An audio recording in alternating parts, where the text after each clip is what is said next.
Brother, radio in the morning.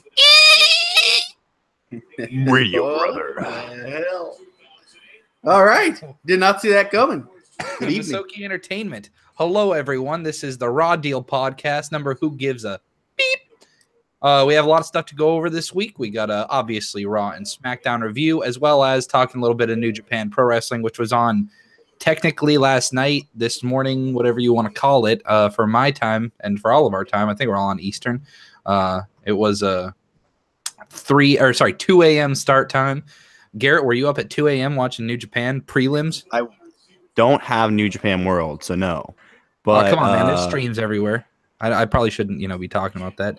Never mind, man. Charlie, we watched it totally here at Brother Radio don't endorse using illicit live streams, but were I to do that, maybe I will next time. I don't know. I'm not into New Japan as much as I was when I first got into their matches. I'll watch them after the fact. I don't really want to watch them live for any particular reason. It's not that kind of show, I don't think.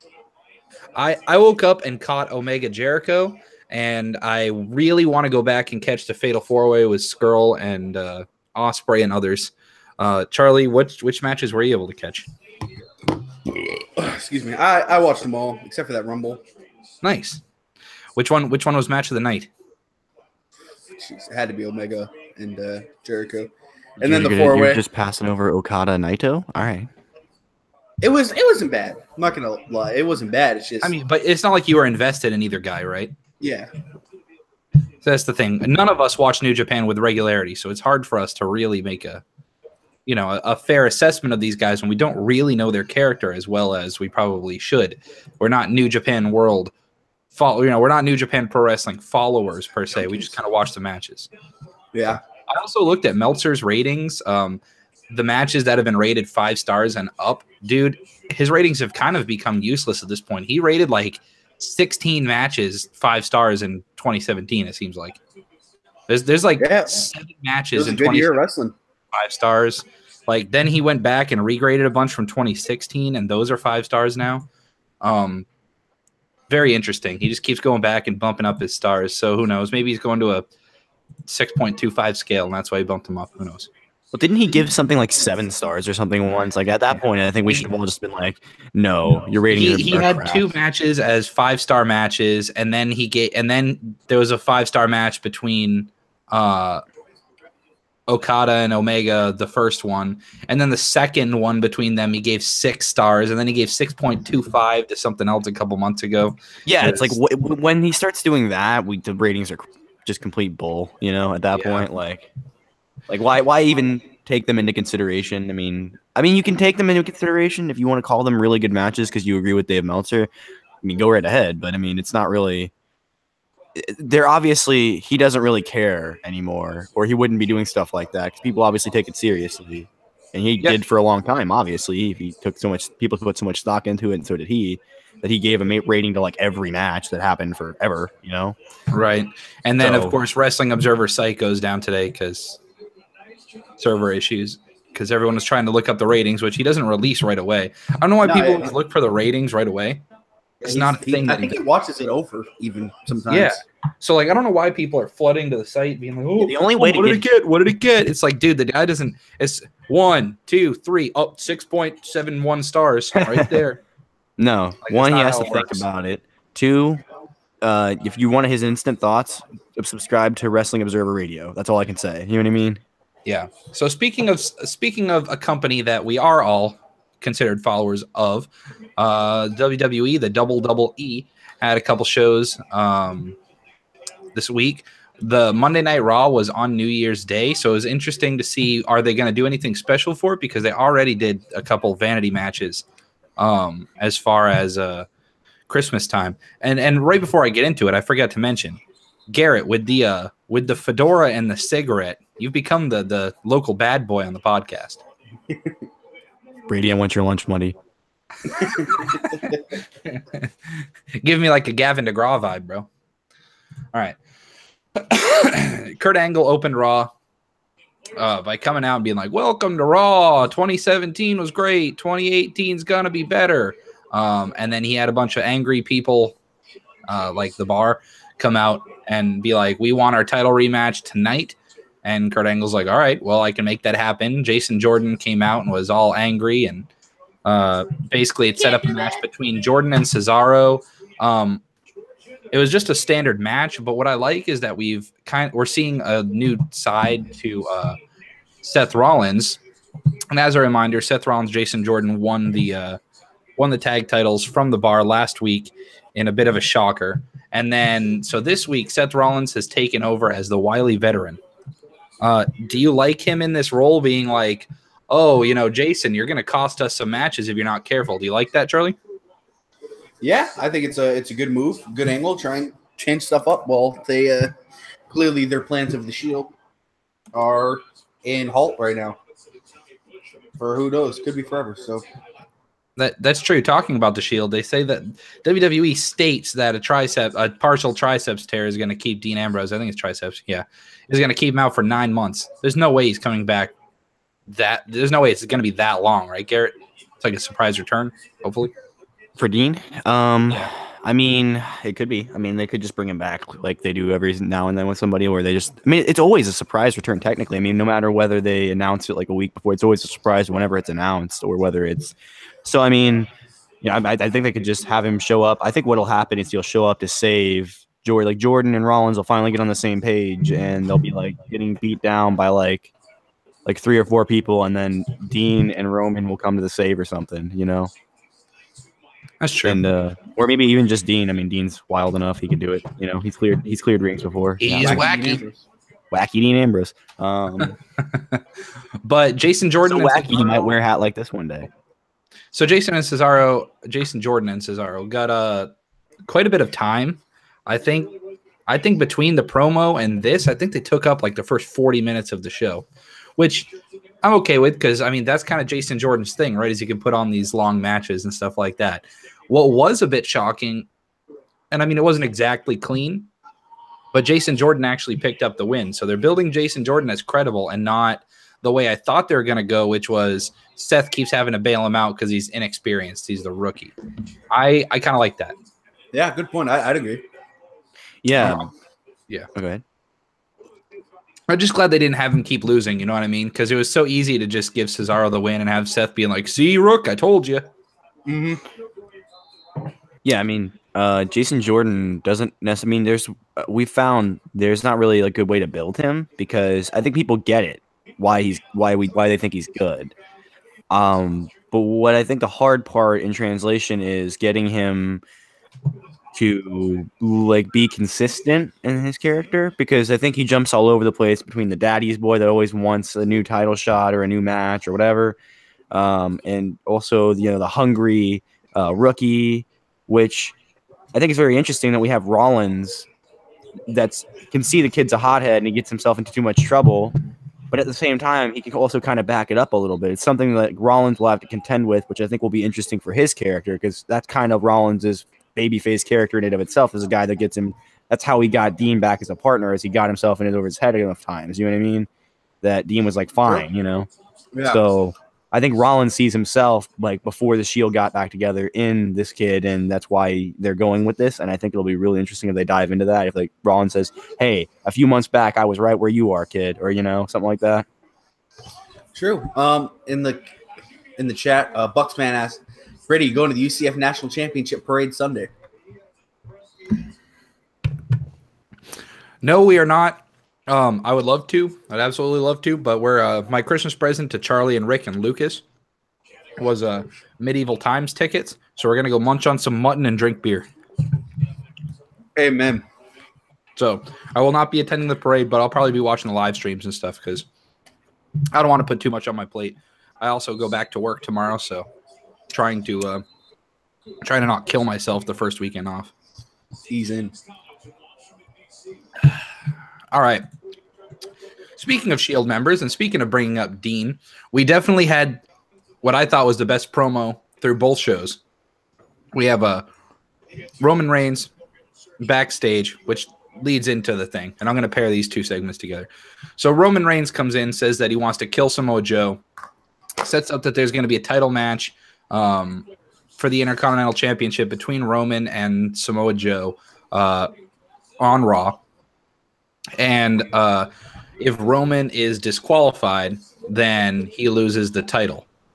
And then he's basically saying, I don't know if I can hold it back because he's so pissed off at Samoa Joe because he hurt Dean. And then Samoa Joe, during his interview, pulls out the line, I sent Dean Ambrose home with an injury. Now he's just a house husband living off his wife's paycheck in an interview with his wife, Renee Young. Garrett, I thought that was gold. And you know Dean was watching somewhere. Oh, Renee Young almost popped. Like, she was real close to laughing. She was like, "Jeez." I love little stuff like that. You know, Samoa Joe's very, very improv. You know, he's great on the fly. That's why backstage interviews always worked for him. That's what they did, and it wasn't really the style for years in TNA to have backstage interviews all the time. They did it as a every now and then sort of thing. So as not to seem as the same formula as WWE, you know. But he always had his because he was always great on the, because not every wrestler is great on the fly. If you ever want to know what wrestlers that aren't great on the fly are like, look up the Booker T "We're Coming for You" segment from back in the day, and that it's not good. It's not good. It happens to the best of them though, and so I'm just impressed. You know, every time the guy gets on the mic. So Charlie, with all signs pointing towards this feud not continuing, do you think this is a feud that WWE was surprised got over so well, and do you think they'll revisit it? I think there's a good chance. Yeah. I think it's, you know, it's a decent feud. It's doing good. Raw's been pretty solid. In the chat we got Flamer, and he says, "Hey, how are you surviving the snow, Garrett?" I'll direct that to you, man. How's the snow, bro? So as you can see, I am in a heavy jacket in my basement right now. The answer is not well. No, I mean, I live in Ohio. We deal with snow all the time. This Arctic blast, it's throwing all these like not usually snowed on states out of whack. Doesn't really work here. I mean, I'm sure we'll still have some massive effects from it. I'm kind of worried about the winds because hurricane winds tend to make their way up here, whether they start here or not.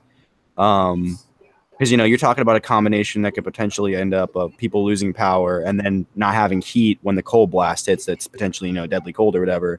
So that's the only thing I'm really worried about. Because as you guys know, I've been having a little bit of issues with my heater at my house lately, so it's not good. But I was hoping that we don't get hit as hard as everybody else, but you never know. And I think it goes with anything. You know, I grew up in Maine, and like you said, with Ohio, it's like you guys get snow. Every year you have winter, and there's always at least one bad snowstorm. Sometimes there's more. Sometimes, you know, you might just get some flurries. It might be a nice warm winter. This winter is one of the more harsh ones.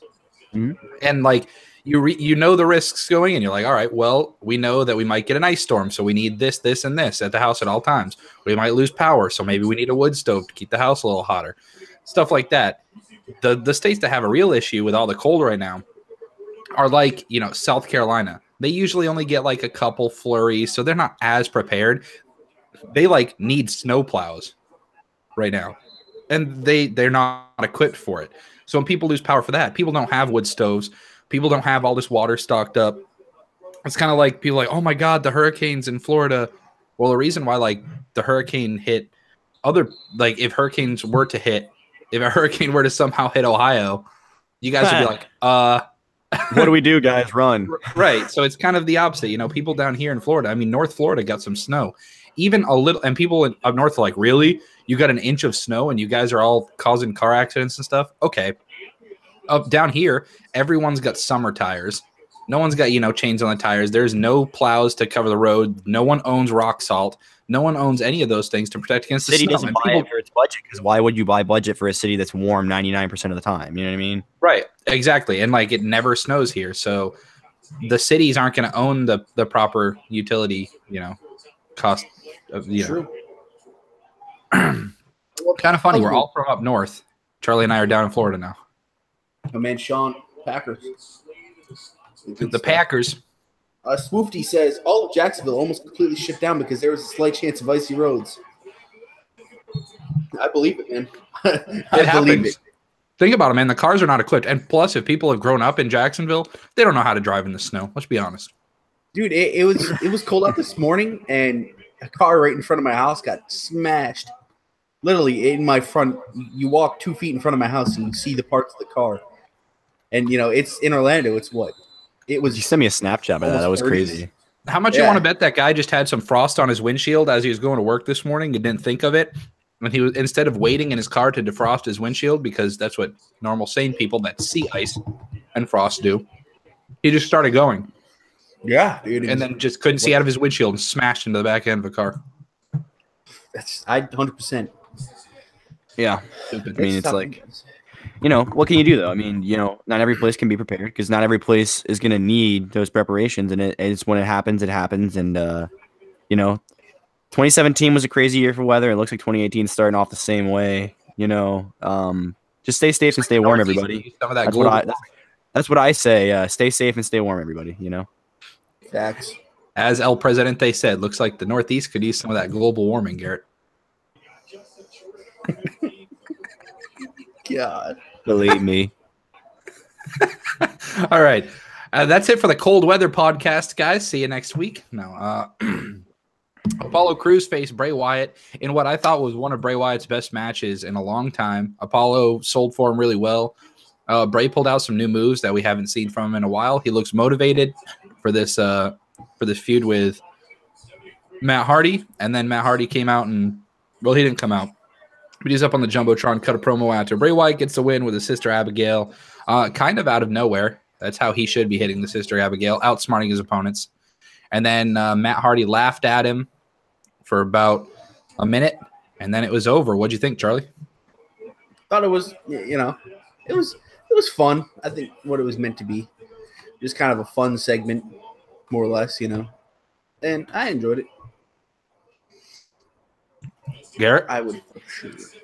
Yeah, I mean, is this the match? I'm pretty sure Bray Wyatt hit some sick, weird new backbreaker move that he'd never done before, right? That was wicked. Bray looked really good here, man. That was a wicked move. I've never seen that. That was brand new. I mean, that was, and I love that, his offense is, innovative still, because his offensive style isn't, no other wrestler wrestles like Bray Wyatt ever. So, and rightly so, because who else could be that man, Yeah, I find it really interesting that Apollo Crews is being used at all, because when was the last time he was on TV? Feels like ages, right? Well, I'm sure it was recent, but when was he actually implicated in a storyline other than the Dana Brooke stuff? I mean, it's okay. I thought the match was good though, and I think the more consistently good matches that they put their top talents in with lower level talent that they want to build up, I think it adds credibility to both, no matter how you look at it, no matter who wins, really. I mean, think about it. If Apollo Crews wins this match, boom, that's big star Apollo Crews, or at least partially the way there. Then True. If Bray Wyatt wins, then you're like, oh, Apollo Crews probably put in a good effort, because they're not going to shaft him on this match because it's his first encounter with another superstar of his caliber, or of the caliber that he wants to be. Something else I wanted to add. Dana Brooke, I think, is really good in this role. I hope she stays here for a while. I think she did a great job. It's kind of funny how the chicken Ghostbusters that did all the phone calls and stuff. She reminds me of that. And the way she have her dressed up. I think it's just really interesting how they have her dressed up, because she's a very attractive woman, and her whole thing is she has an amazing body. And so they had her dress because they don't want her to be the center of attention. It's obvious that they want Apollo to be the guy. That's why they stopped doing all the Titus brand stuff, because Titus, much like LeVar Ball, I don't know why they thought it wasn't going to happen, became the story of that relationship. And now you got Dana Brooke. They come out and they put her in this super tight, knit sweater, as conservative as she could possibly be. And yet you could still see those things poking right out. They tried, but it didn't work. She's a very built woman, and it shows. You can tell that she's been a stellar athlete for a long time. Exactly. All right. Alexa Bliss. It was said before Raw that Alexa Bliss was gonna face Asuka in a non-title match, which I was kind of praying that it wouldn't actually go through, because why burn this match, And I definitely disagree with this decision. But Asuka just won clean. I felt like they burned a match, Garrett. What'd you think? Burned a match. I talk about this all the time. I think they burned a match with Sammy and AJ as well later on, but it worked out for what it was supposed to. But I'm saying at the time, just in concept on paper. But one thing I didn't realize how short Asuka actually was. I thought she was, because she's usually a lot of the women are around the same height, but like there are taller women. But even next to Charlotte, I thought Asuka was normal sized. But no, when she's next to Alexa, you can tell, oh, she's actually a lot shorter than you realize, but you just lose that in your head because she just beats the crap out of everyone, So it was interesting to see Asuka with someone that can go her speed and her, her like momentum as well. Because, like we've talked about everyone improving on their wrestling. Alexa is one of the best examples. When she first came in, she had very limited offense. And some cool moves that she did that were like, oh, women can do that. That's crazy, And True. then she comes into the main roster, ups her offense, ups it even more over the last however long, and moves from one brand to the other, and here we are, When she came up, she was seen the same way Dana Brooke was, a really attractive blonde that we figured Vince thought was hot, so he brought her up. And that didn't really do much, but she could And wrestle. look at how different roles they're in right now. Oh, it's completely. Yeah, I didn't even notice that, but yeah, Asuka 5'3". What's interesting is that the other girls on Raw, Alexa Bliss 5'1", Dana Brooke 5'3", Asuka 5'3", Nia Jax 6 feet, and I don't think Sasha Banks is very tall either. If you look on the SmackDown side, Charlotte, Becky, I think they both got to be bigger. They both are going to be taller. Maybe they did that intentionally so that way Alexa didn't look too small. Or maybe they did it because they wanted Nia Jax to seem so much bigger. She's 6 feet tall. That's true. And you can't teach that. What do you think of the match, Charlie? I'll be honest, I didn't really pay attention to it too much. Brother. It's Way to go, man. Asuka, Alexa Bliss, that doesn't get you hyped? I mean, no, not right now. I don't know. It's weird. I'm in a weird state with the Raw Women's Division. I mean, they have so much talent, but it just feels like it's always just weird. And it's been a while since I've been hooked to one on Raw. Hooked to a storyline for women on Raw, I should say. What I think is weird about this Raw division is that it seems like people are just waiting for Asuka to win the title, but they're also just waiting for Paige to win the title. It's like two girls. They obviously want to be champion at some point. It's just weird how they're pushing it. Yeah, exactly. It's just, I don't know. It just feels like it's a constant, I don't know. Which, by the way, Paige took a nasty fall a couple weeks back. Thank God she's fine because, another fall on her neck could literally career ender. So, and so, yeah, Sasha kicked her right in the. Yeah, Sasha's not the safest worker. Hold on. Imagine if they would have made Sasha and Seth a tag team in the mixed tournament instead of Sasha and Finn. Would have been bad. True. Braun Strowman had a match against both Slater and Rhino. He started beating up Rhino, and Slater tried to run away. Didn't work. Braun killed him. Got the pin, and it looked like they were going to cut to commercial, but then Braun Strowman came back and hit another running power slam on Slater, and then people started chanting one more time. So he picked up Rhino, hit him with a running power slam, and then he picked up Slater and hit him again, which was apparently it started off as unscripted with the one extra time, but then it came from the back to let him do it a couple more times. So I think that's cool that Vince McMahon's got enough faith in him and he actually wants to run with him. I mean, this is Vince McMahon's wet dream, is it not, Garrett? Oh yeah, big man slamming man is slightly almost less big, but not quite so big. Again, every time I see Heath Slater in the ring with Rhino, I forget how damn tall that man is.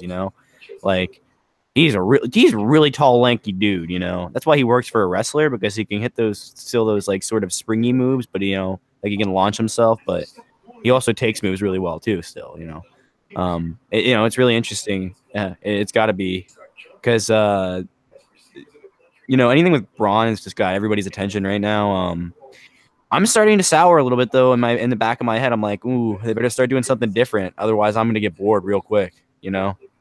Like as a fan that watches week to week and takes notes on everything that happens, I can't help but notice how much they have Braun doing the same things. This ended up leading into a segment with Braun and Kane, Charlie, backstage, who I know is your favorite. Oh, cool. So after the squash, pretty much Braun went backstage, ran into Kane, and instead of Kane beating him up like the monster he is, Kane's like, "Hey man, I just want to talk." And pretty much Kane's like, "We need to work together and take out the beast." And Braun Strowman is having none of it. What do you think of the match, Charlie? And then what do you think about Kane being the reasonable person in this triple threat match? Yeah, the match was solid, but with Kane, it's just I can't buy into it, and it's killing it for me. I wish I could. Although a lot of people that have watched wrestling for a long time, they see Kane like, oh, no, he's cool. Kane, well, think about it. When you got into wrestling, he was corporate Kane. Yeah, and I mean, you got to go back to the big red machine days, dude. That's how Charlie's always going to see it. Charlie didn't see Kane's debut or when they were awesome. So to you, Charlie, Kane and Undertaker are definitely not the aura that you hear everyone else saying. Even if Kane was insane in the ring, I mean, he's 48 years old, right? You can be that old and be good, and he's just not. He's so just slow and. Well, that's the thing. That was always his style. Was the slow, lurking, big bad, lurking. Yeah. Yeah. I guess, maybe in 2017, 2018, it doesn't work anymore. I can agree with that maybe because, people really don't believe in monsters anymore. Most kids don't even these days, unless they're really young. I think they're not even trying to really make him look like a monster anymore. His new gear kind of just looks like wrestling gear, which is kind of where he was, in the Big Red Machine era, Brady, when he was just wrestling with his bald head and everything. And that was actually a good era of Kane. Like the music he uses now is inspired by that music. It sounds like, you know what I mean? So I just have a question for you, Garrett. Okay. For Latvian Thanksgiving, what do they eat? Latvian Thanksgiving. No. Lurkey. What? Lurkey. They eat Latvian turkey for Thanksgiving. Lurkey. Mm-hmm. Indeed. All right, then. Good talk. Finn Balor and Kurt Angle are backstage. Kurt Angle announced earlier that Finn Balor is going to have a 6-man tag against the Miz Taraj and can't even remember who. Oh, brother, this segment. And Kurt Angle told him he had to find some partners. And everyone's sitting there. Garrett and I were talking about this the other day. Literally, we were sitting there thinking, okay, Finn Balor needs to find 2 guys. Gallows and Anderson aren't doing anything. Please, just let them do the thing once. Do the thing, WWE. Let them do the thing. Let them do it, Vince. And you know what? They did the thing. They did the thing. Right? Kurt Angle goes, did you find some partners for your match tonight? And Finn goes, well, yes, Kurt, I did. And I think they did it perfect. They had Gallows and Anderson walk out from the back, join him. Finn was smiling. They were smiling. And Finn, in one sentence, all he said was, I fought with him, I fought against him, and it's much better to have him on my side. And then they went out and they won their match. Miz Taraj and Elias, right? Yeah. Yes. Yeah, Miz Taraj and Elias. They go out, they beat him, which we will talk about Miz Taraj and Elias soon. So they go out and they win their match, and everyone said, I don't know if it's going to be a one-off, but then in a WWE.com exclusive, they confirmed that the Balor Club is now a thing. Garrett, Balor I can see you're eager to talk, so let's hear it, man. Balor Club. All right. Dude, I popped myself. People popped like crazy when they walked out. It was just it was a glorious moment. It was like, it was like when AJ walked out backstage with them at whatever pay-per-view that was, when it was one of I think it was Survivor Series. They were back in the backstage area together hanging out. That was when they had the New Day back there saying that they were the most dominant faction of the past 10 years or something, and then then the Balor, and then AJ and the club showed up, and I was like, oh my god! And then the Shield showed up before the reunion. And everyone's like, oh my god, again! Yeah, it was very. They set up a lot of stuff back then, but you know, it's crazy that they knew back then that the Shield was an option. You know what I mean? Like that was so long ago. AJ, that was before the brand split, dude. Like, jeez, it's nuts. It's so long ago, but or it might have been right after. It's either before or right after. I can't remember which one, but you know, and it's like, hey, that was crazy time. Now is a crazy time.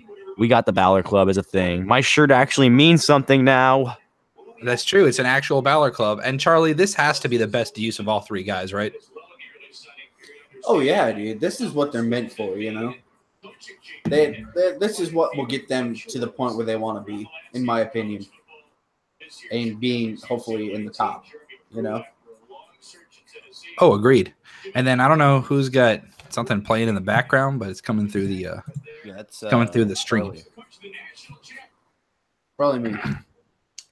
All right. I got headphones in. Yeah, my TV. We had an Intercontinental title match. Actually, before we might as well go to. So before the club and the Miz, Taraj, and Elias had their match, Curtis Axel and Bo Dallas came out and performed, and I gotta say, man, I'm giving Curtis Axel a 10 out of 10 on his singing. That was fantastic. And Bo Daxel, what the? Bo Dallas, man, dude, that should be their tag name. Bo Dallas plays a mean cowbell. So I really like how they've kind of transitioned over, and they're now Elias's cronies for the past like 3 weeks. And they did confirm, the reason I wanted to bring this up, they did confirm that the Miz will be back to, next week. I almost said tomorrow. They will be back next week. That's a big plus for Raw. It'll be nice to see him back. So, all right. Would you say, Brady, it will be awesome? Awesome. It'll be awesome. Goldust and Cedric Alexander face Drew Gulak and Arya Daivari. I'm bringing this up because I think we can scroll past it. Yes. Yep.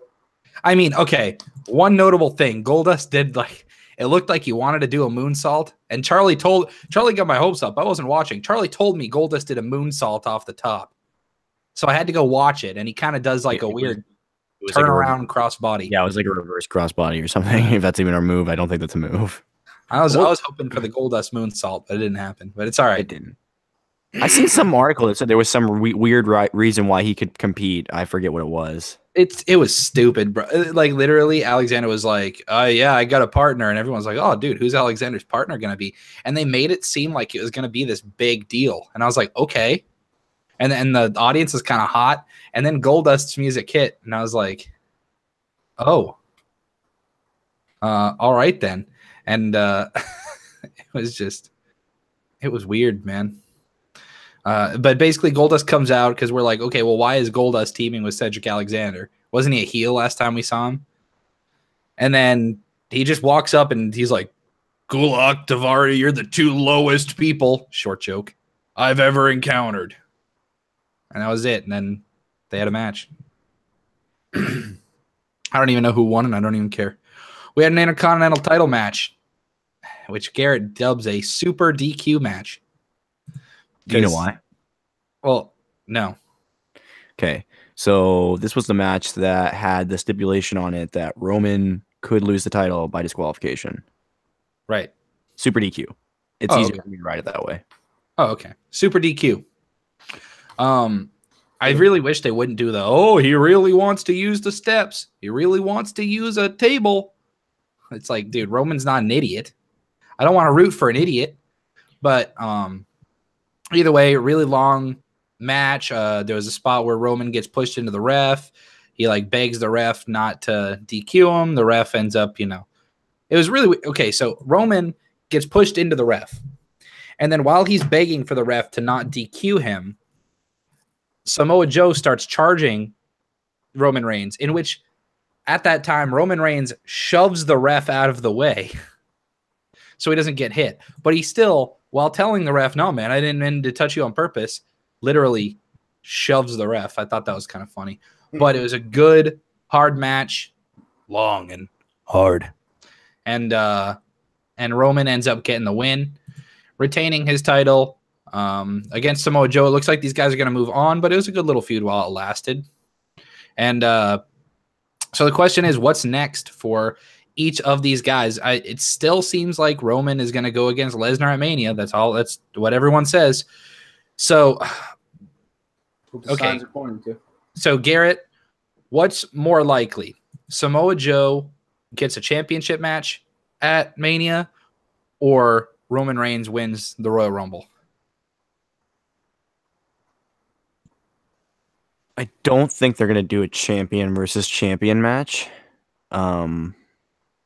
because that doesn't because otherwise he's gonna have to drop the belt to somebody so that he can get at Lesnar, because he's gonna be mad and he's gonna be like, I want a title shot. I'm a big dog. I'm the guy.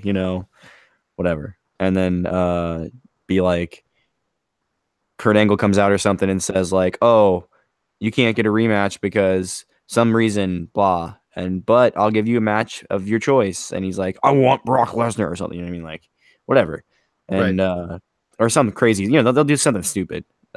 He could win the Rumble. He could just earn a title shot. I mean, it seems like the way they're talking about it on SmackDown, it's going to be AJ who faces somebody anyway. Although SmackDown won the Rumble last year, right? Yep, Randy. So if someone from Raw potentially wins it this year, I guess it could be Roman, it could be Finn, it could be. Charlie's convinced it's Cena, who has officially entered into it. I have no idea. Charlie, if we do end up getting Brock Lesnar versus Roman Reigns at Mania, how down would you be for a then Intercontinental Champion Braun Strowman facing Samoa Joe for the title at Mania? That'd be fine. I mean, Brock and Roman, I'm not completely opposed to it like a lot of people are. Well, they've already done it. Makes sense. That's the issue. Storyline. I agree with that. They've already done it. And you already know they'll put that on last, right after Shinsuke AJ, if they decide to go that way. It's Roman got 4 in a row. You can already see AJ and Shinsuke Nakamura just tearing down the house, and then us being like, oh crap, there's one more match. And it's like a weird 8-minute match between Lesnar and Roman, and everyone's tired and wants to go home. Probably be another year where WrestleMania ends with pure booze at the end. For Roman too. Yeah. So yeah, absolutely. So that was it for Raw. Raw grades. I'll start this week because I never start. I'll give it a solid F. Charlie? Probably a B minus. No, I'm kidding. I'll give it a C plus. I don't think they were doing much, but it's a little above average. Garrett? Yeah. Garrett? All right. C. I don't know.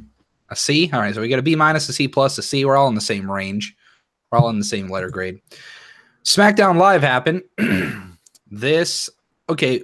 Is it just me, or does SmackDown have the longest opening segments of any TV show of all time? I feel like every week the opening segment is 40 minutes long. Yeah, you're not wrong, dude. They really are. They do this every week, don't they? Where Shane McMahon and AJ Styles or Daniel Bryan, one of those people, or Kevin and Sammy, they got to come out and just talk for 30 minutes. And it's dude, you got a 2-hour show.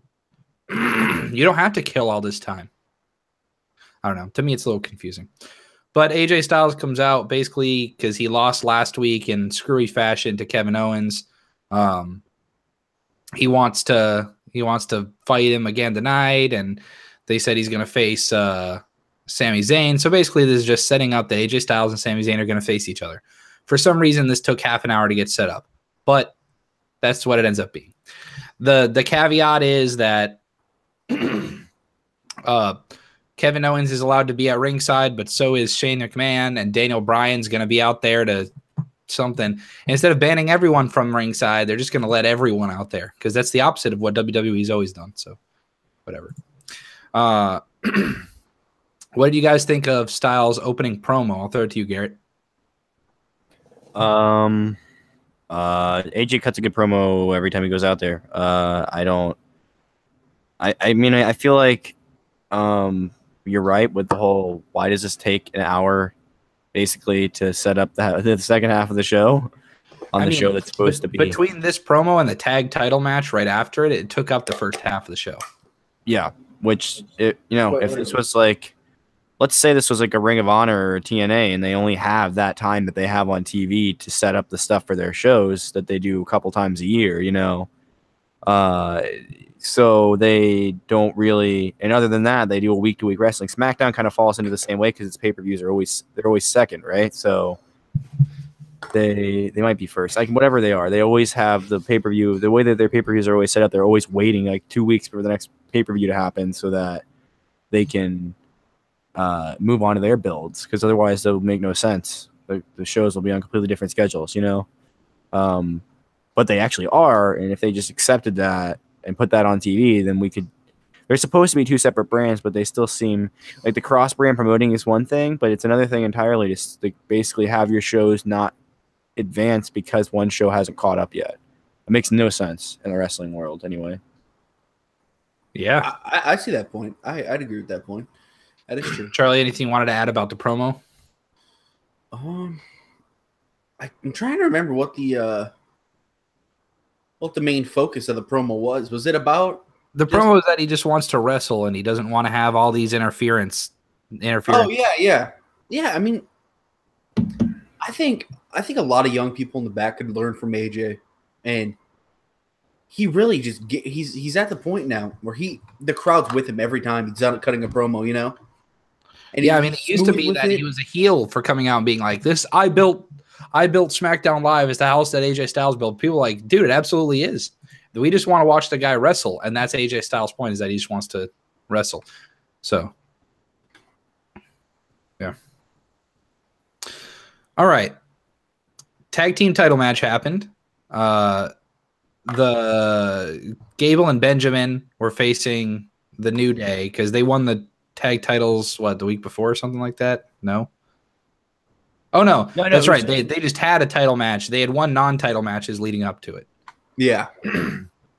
So they got their tag team title match. I thought this was interesting. So what happens is Gable and Benjamin, American Alpha 2.0, they end up winning this match and winning the tag titles in about 6 minutes.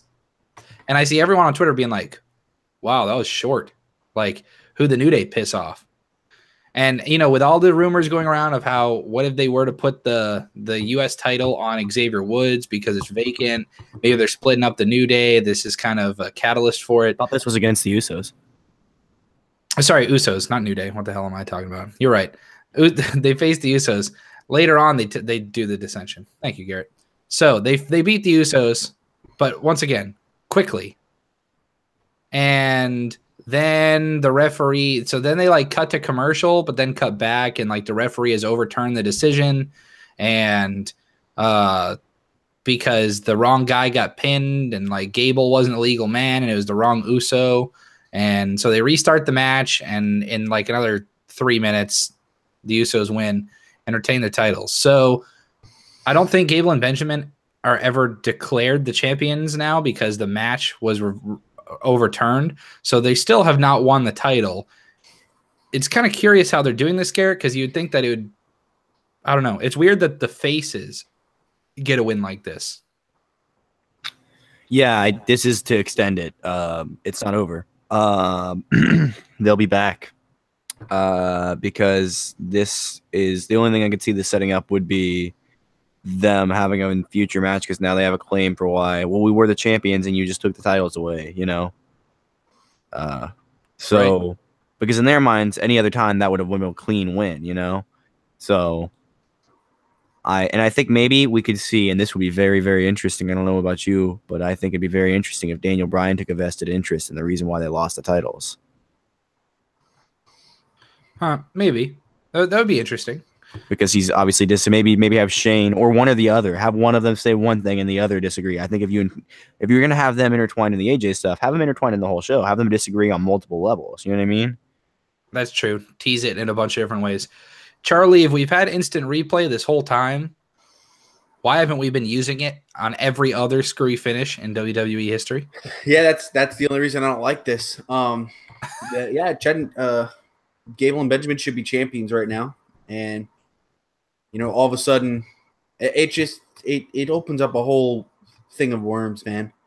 Yeah. So now every heel cheat win can be instant replayed and reviewed and taken back. And so what? Heels are going to have to win legit now? Vince isn't going to want that. That's why I don't like it. Well, and you already know that next week it's going to be like that. There's going to be a screwy finish, and Gable and Benjamin are going to like win the titles, and then they're not going to replay them. We're going to be like, wait, what? Yeah.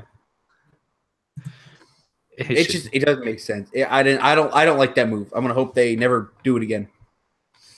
True. I thought it was interesting, but definitely not interesting for sure. Yes. Yeah, but definitely has some plot holes in it. Breezango faced the Bludgeon Brothers, Harper Bludgeon and Rowan Bludgeon. And Fortnite Bludgeon. They got beat pretty Harper quick. Bludgeon, Rowan Bludgeon, the Bludgeon Brothers. They got that asshole bludgeoned. Sorry. Whoa, man. Hey, we're allowed 3 cuss words per show. That's number 1. Trying to max that out. And with that beat, takes the other 2. But Breezango or jobbers again. I mean, we didn't expect them to do much anyway, right? Who knows? I am upset. I forgot the Fashion Files are not on TV anymore. They're on the WWE. I don't have time to go to a website. I'm sorry. I just don't. Same. Yeah. I'm not doing that. It's too much dedication. I never have one time ever signed in. Well, I don't think I have an account. I probably do somewhere, but because I bought stuff. But I have never signed in on WWE.com other than the store. Dude, we already got 5 hours of wrestling each week. We're good. 6 if you watch NXT, and if you watch other stuff, I mean that's even more. Yeah, just WWE is 6. Hey man, plus Total Divas and Total Bellas, are those both out still? Yeah, I'm not feeling that going to the website to watch a minute and a half clip that, who knows, they might be dumbed down now compared to what they used to be. Or it could be the opposite, because if you remember, there were people that back in the day that would cut like these vicious promos in the WWE.com segments, that would never see TV, but would get them noticed backstage or whatever. I forget. I saw that on a wrestling podcast. I can't remember who was talking about it, but they said that they used to do that. Maybe it was Ziggler or one of those types, that had to make their own way or whatever. So once again, it was Kurt Hawkins, I think, if I remember. The New Day have a backstage segment. The New Day are doing crazy things at 9:35 p.m. Because that's totally when the kids are watching. So they're backstage and they have a cake made of pancakes. What is with the pancakes? Does anyone know? No, it's stupid. So it's a cake made of pancakes, and I don't know. I think this is why Rusev and English are getting such a big pop, because I think people are starting to not like the New Day as well. I mean, they get a pop from all the kids and I don't know, but I'm really starting to hate the New Day. They're good in the ring, but split them up. I mean, it's going on 3 years of this shtick, man. I know. And then so anyway, Kofi Kingston, Xavier Woods about to blow out the candle on his cake. I like how they set up that even if Xavier Woods becomes the champion, he's like, if I become the champion, then we're all the champion, which kind of makes me believe that he's not going to win the tournament. But fair enough. Anyway, he's about to blow out the candle on his pancake, and then you see Aiden English's thigh come out of the camera. Everyone's like, oh, who's that? And it pans up to show Rusev and English standing there, and they got a massive pop. Literally going to be seen as like one of the top 5 pops of 2018, even at the end of 2018. I swear to God, that was loud. Yeah. And for a backstage segment, I mean, it's obvious that Rusev is the way more over person, because even when English came out for his match, people were way more hyped to have Rusev do something than English. But I think this is a good spot for English, which leads into the match. Anything you guys want to add about the backstage thing, or are we good? You covered it, man. Massive pop. I think that was the biggest note. Yeah. So that leads into the match between Aiden English and Xavier Woods. A decent little match. Some stuff going on the outside, as can be expected. And Xavier Woods ends up getting the pin, right? Yeah, he wanted to be a pin. Yeah, he pinned. And what was it?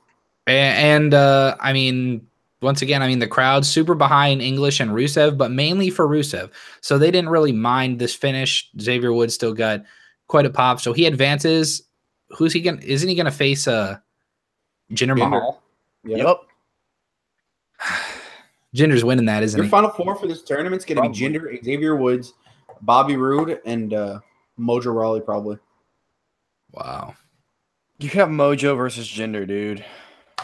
That's going to be on at the Royal Rumble. They're gonna like, dude, imagine the video package. It all started at the Memorial Battle Royal, and then Gronk's gonna be there. Actually, it's not. He's not gonna be there because the Patriots gonna be pushing for a Super Bowl. But, yeah. You'll have shots of Mojo over at Gronk's house while he's training. What if we got the opposite though? What if it was Bobby Roode versus Xavier Woods in the finals? I'd be down. That'd be really interesting. 100% more down with that than Jinder and Mojo.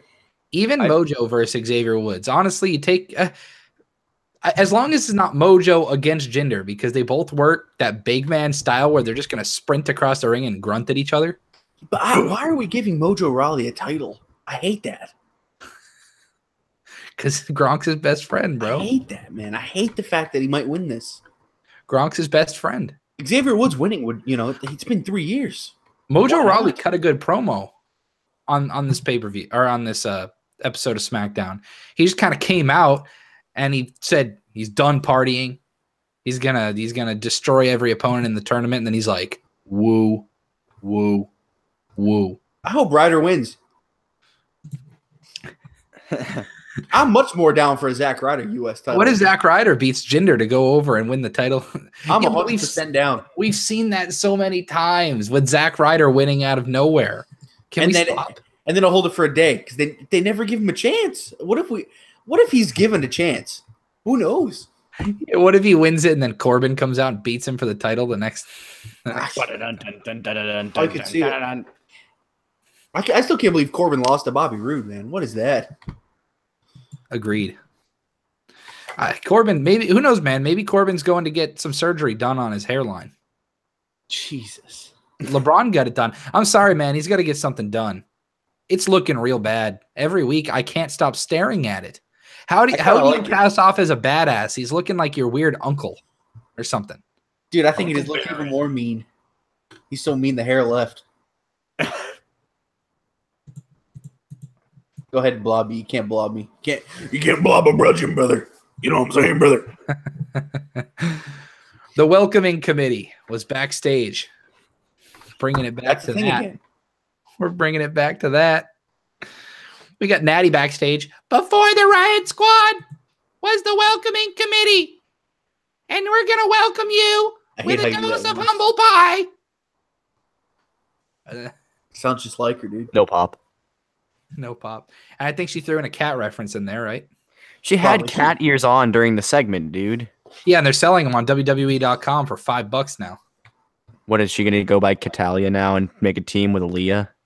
Biggest joke on the roster. Charlie, you were the one saying she should have won the title a couple months ago, bro. I don't want to hear it. How is Carmella not cashed in, but you had Baron Corbin cash in and lose to Jinder Mahal because of John Cena screw Dude, up? I feel bad for that. So for those that don't know, which is probably everyone, I got Charlie a year in review WWE magazine, and one of the things on SmackDown was when Corbin cashed in and failed. And I was like, oh man, I feel bad for this one. I put that on my wall for inspiration.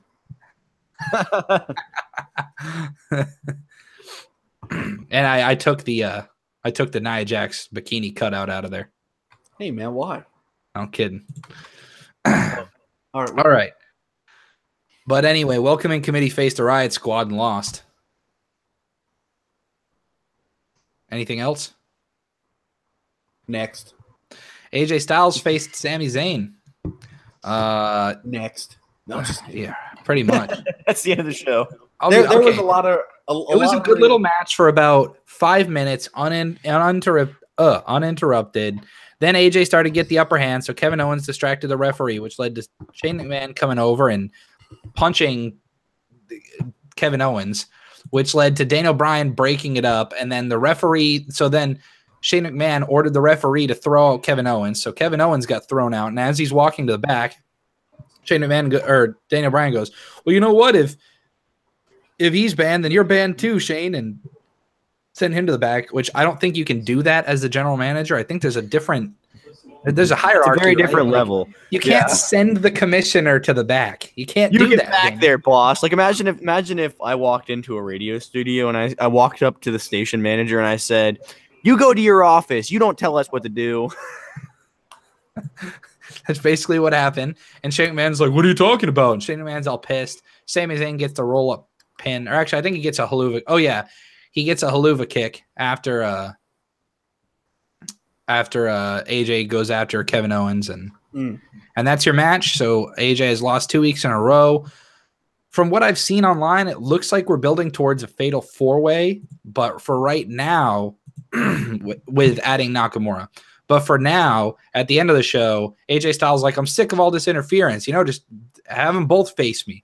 And Daniel Bryan's like, good idea. Handicap match at the pay-per-view. Sami Zayn and Kevin Owens are going against AJ Styles for the title, which they haven't explained anything, but I don't think this is going to stick. Do you think it does, Charlie? If it does, I mean, this is how Jericho won the U.S. title in a handicap match. So that's true. Garrett? Within the past year.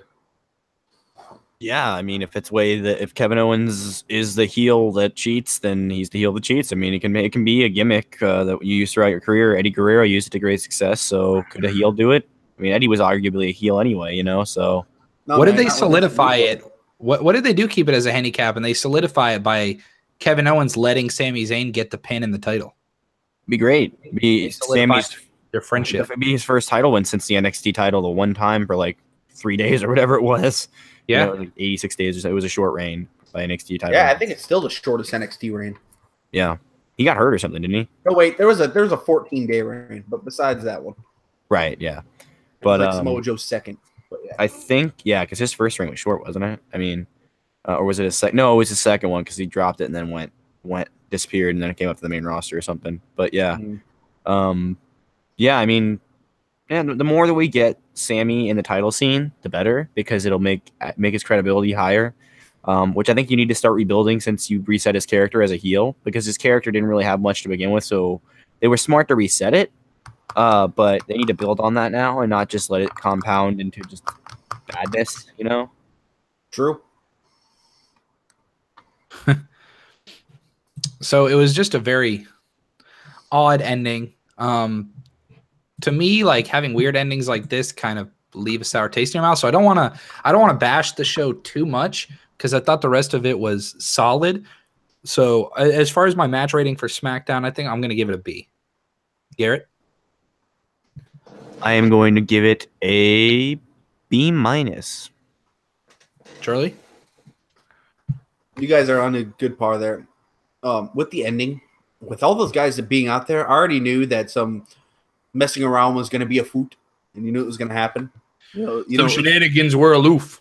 Exactly. You knew it was going down. And aloof isn't the right word, but Yeah, I mean, a B. It was a good show. Yeah, like I said, I thought the opening segment match were long, and the ending was kind of stupid. But the middle stuff wasn't so bad, which is funny because we say the opposite so many times about all these WWE shows. So the beginning was good and the ending was good. The middle sucked. So I had to literally the opposite for me this week, except for that women's match. We can do without it. Yeah. So last thing I want to talk about is I want to talk about Jericho versus Omega. That's the one match that all three of us have seen that I know for sure. Look at your son. Charlie, you were the one that watched it first. Did you watch it live? Yeah, somehow. Dude, did you stay up and watch it live, or did you wake up for it? Yeah, dude. As soon as everyone hopped off Fortnite, I sat there, reevaluated my life, and was like, you know what? Because I got off at like 2, and Jericho Omega came on at what, like 6? It was close to that. I think it ended around 6. Jesus, man. And I don't know. I was like, why not? I don't know.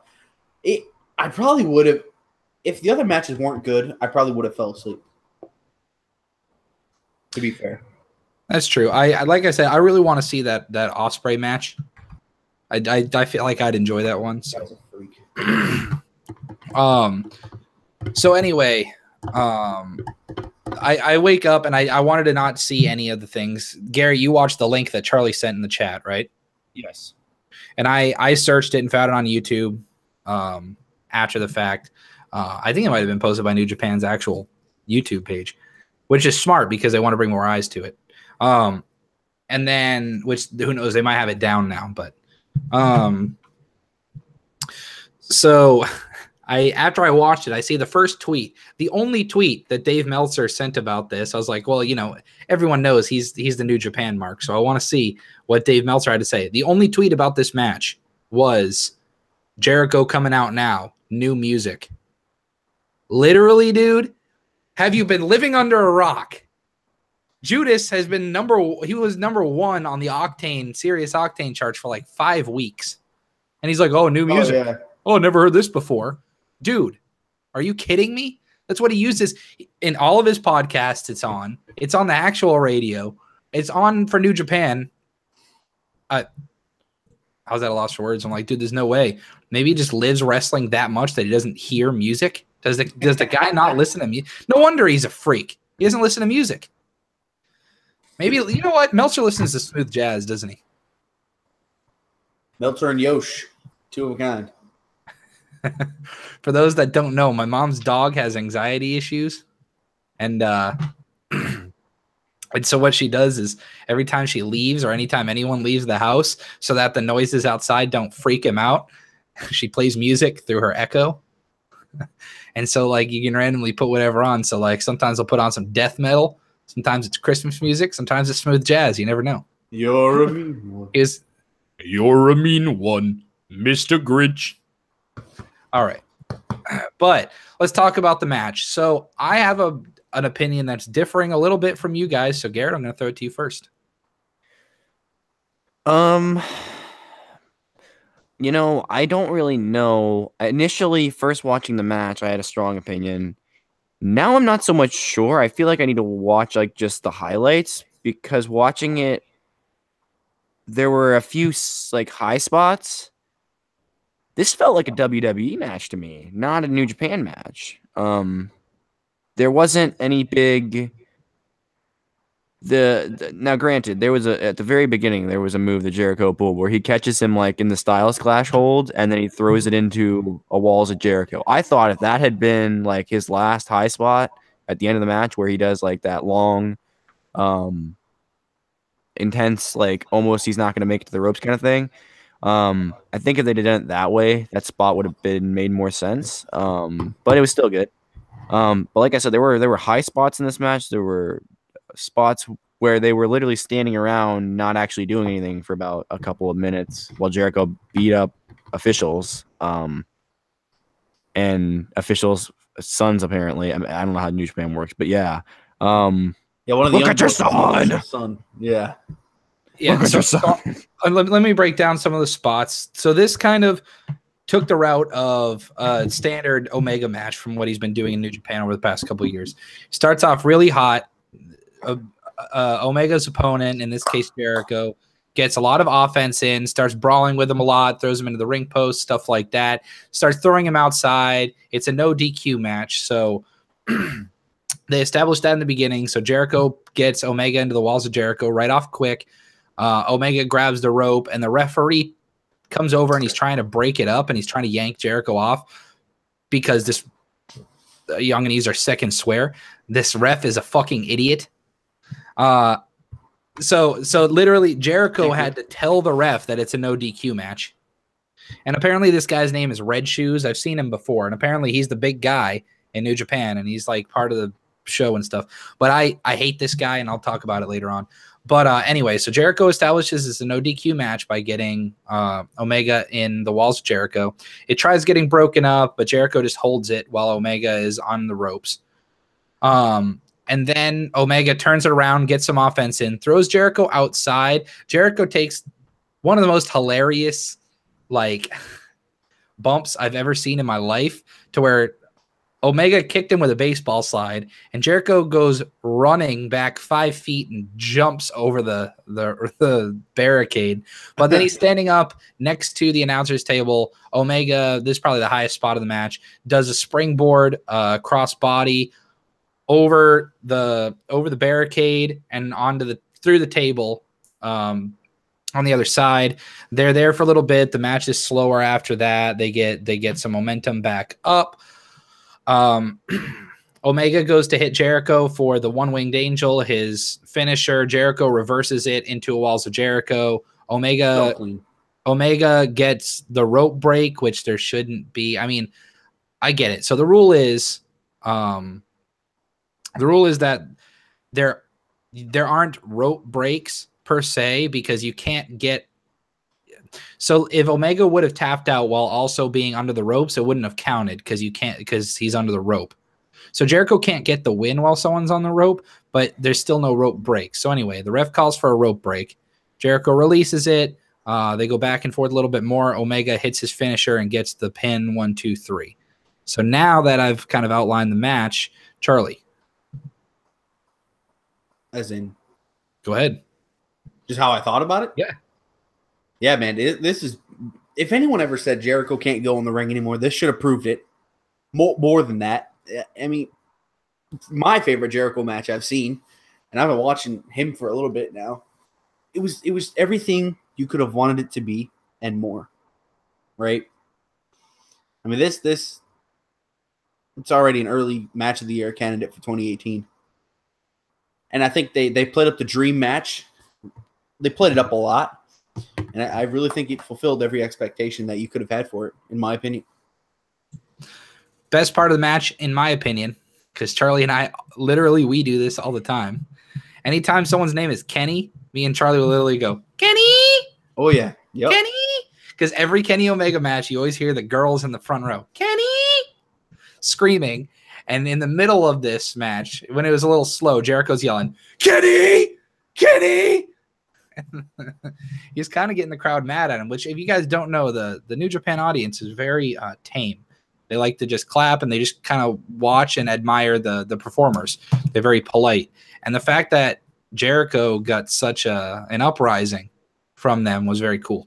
Agreed. I thought the performers did fantastic. I thought Jericho beating up Red Shoes was the best thing I've seen in the history of everything, because I hate that ref. So he knocked out the ref, and then the ref's son, who apparently like helps him. I don't even know. He's kind of standing there. His son must be one of the young boys, which is what. Oh yeah. Okay, so then Jericho grabs the ref's son and puts him in the Walls of Jericho while screaming at Red Shoes. What do you think about that? See what I'm doing to your son? It was just kind of funny. It's kind of comical. Jericho was having fun, but I mean, it's just one of those things. I think the performers did great, but the ref really just ruined it for me with the rope break. And then if you watch the match, and Garrett, you said you want to watch it back, and Charlie, you might, but if you watch the referee in any of his matches, and I noticed this during Omega Okada 2 when I watched it, or sorry, Omega Okada 1, I didn't see 2. This referee, if someone is going to kick out, the referee is really, really obvious about it. He'll go 1, 2, and then he'll raise his hand way up in the air and come down really slow for the 3 in order to give the people a chance to kick out. It's really obvious when someone's going to kick out, and I hate that because I like you to suspend my disbelief a little bit, you know? And then later on, when Chris Jericho had Kenny Omega in the Walls of Jericho, and we were like, oh Jesus, we got a double Garrett. When we were when Omega was in the Walls, the ref, Red Shoes, got down in between the camera and Kenny Omega in what was supposed to be like a heart. You want to see like the pain on Omega's face. You want to be able to see the struggle. And the ref literally climbed down right in between the camera and Omega, and you can't even see his face because the ref has to be the center of attention. And I personally think the attention should be on the performers. And that's why the match it was great. And if I was grading on the Meltzer scale, I'd probably give it like 4.5 stars. I think it was fantastic, but I couldn't get into it as much because the ref just has to be the center of attention, and I don't know why. Fair point. I don't know what's up with that ref, man. Red Shoes, and change a different. I mean, come on. The ref already has a name like Red Shoes, and the ref has his thing. Like, I don't know. I think refs should just be a secondary thought. I agree. Well, when you have guys for years like the Hebners that make themselves a part of the show, it's just it's the same idea. You know what I mean? That's it. Yeah. Yes. Anyway, next week looks to be promising. We have the Miz coming back on Raw. We're gonna see if Mojo or Zack Ryder win that match, which I actually think will be pretty good. Yeah, if they do it, I think it'll be good. I hope they give them a little bit of time, let them work. It'll be Agreed. good. Agreed. But instead, they're gonna give it to Riot Squad again. Ruby Riot's just not doing it for me, man. But all right, that'll do for this episode of RDP. Too sweet. Hopefully, we see lots of Balor Club, lots of Miz. I'm down with it. You know what? Now we'll probably see Balor Club versus Miz Taraj at the Rumble. I'm okay with it. Baller Club. The Baller Club. The Baller Club. So make sure you guys like and subscribe and click that little bell so you know when we go live, especially since Big Brother's kicking off soon, and that's our breadwinner. And then we'll see you guys next time. Peace.